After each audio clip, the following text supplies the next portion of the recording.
Hi, welcome to Tuesday with Tammy. Today, my guest is Paula Moran. We're an old friend from Albuquerque, New Mexico, who now lives, is it Scottsdale, Arizona you're living right now? Yes, you have to be really careful here in Phoenix not to get it confused with Phoenix or Mesa. It is Scottsdale, Arizona. Thank you, Tammy. So good to see you. Where have you been? Where are you? San Diego, in La Mesa area, Yeah, that's California. yeah, Yeah, that's nice. long So time no see. yes, it's been a long time we haven't seen each other. When was that? In 2010? Yeah, probably about that, right after you moved out there and then I moved later. But let's tell our listeners what you do. And yeah, let's introduce. Go ahead. Well, I'm a spiritual teacher and a master healer. I work on the mental patterning that causes us to have issues like unworthiness or unhappiness or not feeling good enough or whatever else is going on in resistance or fear. And I used to do when we knew each other in Albuquerque, I did medical intuitive work. And what I noticed in that work is that the mind plays such an important part in those people's lives. Yeah, sure, people get ill and there are a lot of symptoms because of what they put into their body, and then it doesn't come out properly. That but their mind, their awareness, their mind awareness was so much more important than anything else. And so I switched from medical intuitive to working strictly on the belief patterns and the mind, the emotional and mental aspects of the mind. And what I'm able to do is go into the subconscious and find the original cause of the patterning. It's actually a pattern, and start to unwind it. It almost looks like a fraying of that experience. Okay, so sometimes I'll see like a child frozen in frozen period, or frozen like in ice, just like stuck like this, because the parent was screaming at them and the child didn't know what to do with that. So the kid is all tensed up like this, and then life goes on. The kid kind of stays there frozen. Life goes on, and that situation in childhood is like our foundational consciousness. So then we build the life onto that foundation, like a concrete foundation. And here we are as adults, and then we have life situations happening. We lose a job, we get fired, which is traumatic. Parents die, we get divorced. There's so many things that are going on, and then we get triggered, and then we get triggered and angry and start shouting and want to know, what is that all about? Yeah.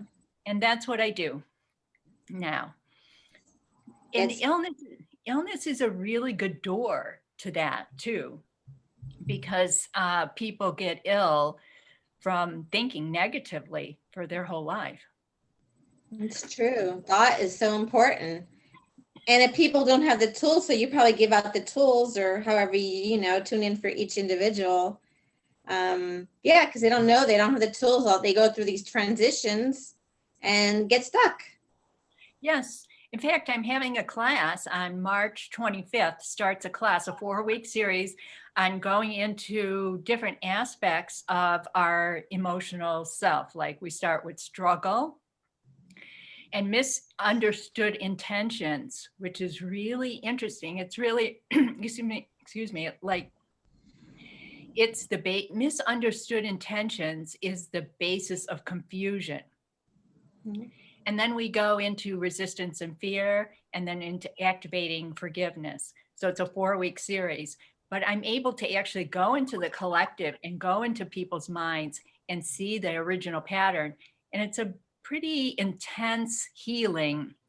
It's an hour and a half long. People get the MP3, and it's people have seen dramatic changes in their lives and how they not react to life, so the mind doesn't have anything to hook into.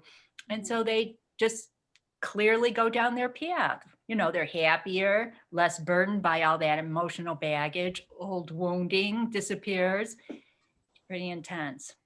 And then won't get less likely to have illness, I would imagine. Right, right, exactly. Because a lot of illness is from, choices, food choices, lack of exercise, food choices, and how we think about ourselves. So many people think so negatively about themselves, and that's not fair to them. But I work mostly on the awakening path, or I call it the awakening journey, or enlightenment, so that I'm not a psychologist. So I work intuitively in the with the mind from that awakening perspective, not from a psychology perspective. But the So, ability, oh, excuse me. so if somebody was coming to you or taking your class, they just need to show up and, well, I'm sure you would back and forth communicate, but you would tune in to them. And if somebody was curious what to expect or how to go about this. Yes, go to my website, KumariInstitute.com, emotional healing calls. And they could email me personally at info@KumariInstitute.com. And we could talk about it and, get, if they needed clarity or needed more information about it, then sure, absolutely. And, they get the MP3 afterwards so they can re-listen to the healing over and over again, because it's in the repetitiveness to the ego mind, which is the mind that creates the limitation. So it's the repetitive nature of the ego, like I kind of look at it like addressing the ego over and over and over again. Because if we don't address the ego, then the ego comes back and says, this is ridiculous. I don't need this. Why are we doing this? That's all ego mind. And Yes. awakening is getting beyond that. It's seeing life beyond the ego. And so that's why it's important to get through your issues, or get through the issues, so that on the other side of that, somebody can have an emotional freedom, spiritual liberation, and eventually enlightenment. And you've written a book as well. I wrote a book in 2005. Mm-hmm. I haven't written anything since then. I should. I definitely should. I have one half written, but it's not yet published. And it's called What's the Issue? And it is about getting to what's underneath common everyday situations. What is in the subconscious that is causing a person to become ill, or to become unhappy, or fearful, or angry. So it's teaching people how to go underneath the conscious mind down into the subconscious mind. So it is important, in my opinion, to do that. Because it could be from this lifetime, or they can be brought in from, perhaps, if somebody believes in a past lifetime. Yes.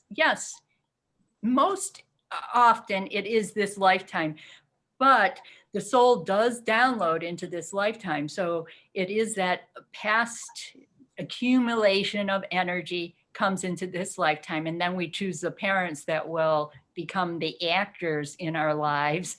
And we act out with those parents until we are adults and consciously change everything. Once we consciously change it, then we're free of it. And that's why this healing is so important. So I know in the past, I don't know if you still, with COVID and everything, but in the past you were doing trips to Egypt. Do you have one scheduled for when we are able to travel, or do you still do this?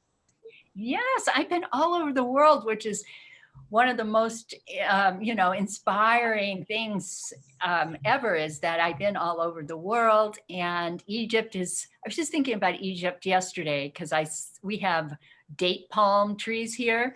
And I looked up, and it just reminded me of sitting in the pyramids, and thinking about, this is so surreal. Egypt is so surreal, because you're at a pool, at a hotel pool, drinking iced tea. And then over there are the pyramids.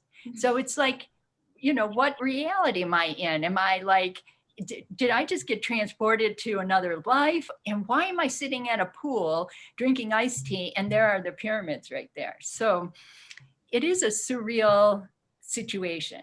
I've been to Egypt twice. We were supposed to go last year. Of course, that got canceled. We were supposed to go this year, but still there are no travel visas in Europe available. So anybody from Europe can't get into Egypt.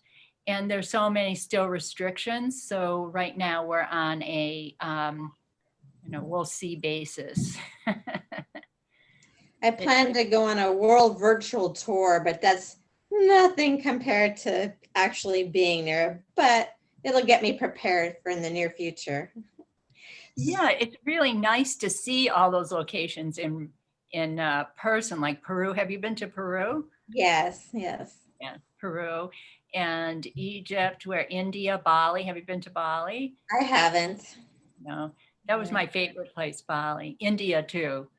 India is really nice. So you would gather, you'd have like, I don't know, 10 or 20 people, and you used to do tours. There were spiritual tours, of course. Yeah. Right. 20 to 30 people used to Oh, travel wow. with me. Wow. Yeah. And yeah, it's a lot to take Americans abroad. It is challenging, but we used to do meditation in location. Like, so what I created was workshops on tour. And so we used to do a 2-week workshop to a certain location, like to Peru or Scotland, England. I've been to India, Tibet, Nepal, Egypt, and Bali. And then we would do meditations and then group work, and then we go sightseeing. So Sounds fun. yeah, it's so fun. We used to meditate in the Great Pyramid. I used to have private time in the Great Pyramid, only my group. And the Great Pyramid is just substantial. The energy in there is just unbelievable. Nice. It is really, it's really narrow. It's really short. The hallways are really short. You have to crawl over like this and climb up all these stairs, get to the King's Chamber. And I did a meditation in that King's Chamber that people still today, I think it was 2011 was the last time I was there, and still talk about it today. Wow. So it was amazing. It's just amazing energy. And to see them. Yeah. Just to see them. To Yeah. see hieroglyphics on the walls. To see Karnak or the Isis temple or Aswan, Abu Simbel, giant statues of pharaohs in concrete. It's just, outrageous. Can't wait. That's on my next trip. Yes, For absolutely. sure. Yeah, I'm very excited. Yes, it would be. I was in the UK on my last in November when the last time I was able to travel. Not this past November, but 2019. So did you go to Stonehenge? Yes, made it there and back. But it was really cold. But it was windy. beautiful. Yeah, very, it's windy there. Yes, windy. very windy. It's always windy there. The first time I was at Stonehenge was, I think, 1994, 93 or 94. And I had gotten clearance to go into the inner circle by ourselves, my group only. And we did this meditation where it looked like the ground opened up and we saw this giant crystal in the middle of the circle of Stonehenge. I'll post some pictures on Instagram. That would be really nice. Yeah. Yeah, but it was a great experience to be there. I hear they open it up for the public, but it's probably so crowded during like winter equinox or the spring equinox. Yeah. In March, they'll do it. Too many people, I'm sure. Yeah, there always is because of the alignment of the sun coming right through the henge. Yeah. It just, how brilliantly created that those architects were at that time, that they figured out how to have the sun come right through the henge. It's fascinating. It really is. Yeah. So I was going to ask, what's your spirit animal? Or what's that? Well, one of them is a woodpecker. but Okay. also the hawk. Okay, very nice. And also, any book you recommend or a saying you like to say? I don't have a book to recommend, but I always have been saying there's no fashion police because, in the fashion business, I used to be in the fashion business, That's but right. That's right. there, anything goes in fashion. I mean, and nobody complains about it, right? We never hear anybody saying, oh, that's bad fashion. Or sometimes maybe on People magazine or something like that, they'll say, what was she thinking? But there's no fashion police, which means we could do anything we want in life. We don't need anybody's permission to be truly who we are. We just need to have the confidence and do it. Mhm. There's nothing Very stopping us. There's nothing stopping us. There's nobody's going to say, you're a bad girl. You can't wear this with that. Yeah, Yeah. right. Yeah, in fashion, nobody says, "Oh, Yeah, purple just and green.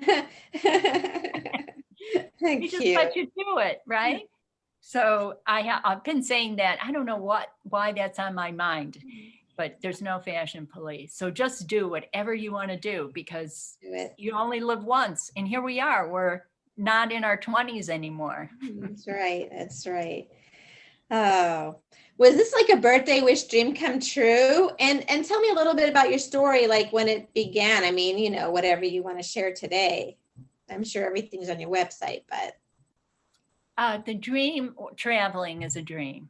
Being able to see places that I saw in books or I just never thought that I would be out of the United States or, I never thought that I would be in England. I saw Stonehenge and Avebury. And uh, the first time we were in England, we went there for a meditation group. I went with a friend and we went for a meditation group it's called the 12s. And they do a meditation with these 12 points and it was in Glastonbury. And she invited me to come along with her. And so we got fearless young women. We got a bed and breakfast or something in England. We went, and then we met these people who took us through all of South England, through all of Glastonbury and Avebury, Salisbury Hill, down to Land's End all over. We saw crop circles and Wiltshire and everything. It was just amazing. And I thought, I have to go back. I have to come back here. So the next year I signed up to talk at their expo. They had a body, mind, spirit expo in London. And I talked at that. I had a stand there. And from there, I met hundreds of people and I got interviewed on the BBC about my energy, healing energy. And that's when I created that meditation at Stonehenge. I had nobody signed up before I went to England. And I had like 40 people come with me to do this meditation in the middle of Stonehenge. And that's how, like, it just cascaded from there. It just kind of like flowed out from there. I yeah. had put a ad in, what was that name? Oh, Sedona Journal. Remember Sedona Journal magazine, that channeling magazine? Put an ad in Sedona Journal that I was going to Peru and to Bali with this energy I used to channel called Sanat Kumara. And the guy in Peru contacted me in the United States and said, listen, I have a tour company here. You bring the people and I'll handle the whole tour. And that's exactly what happened. And the same thing happened with Bali. The guy says, I know Sanat Kumara. You bring the people. I brought 30 people to Bali and he handled the whole thing for me. Yeah, that's so nice. So yeah, you have the wish, you have the intent, and you go forward, and everything falls into place. The Yes, it's people. brilliant. It's brilliant. Isn't It it is. brilliant? Consciousness is brilliant. It is. It is. So yes, it is my wish to travel, but I'm not so fond of traveling with these new restrictions. So we'll see what happens. Tell me about it. I Because then I'm hearing we might, most likely have to get a COVID test before coming back. There's all this. It just makes it a little bit more complicated.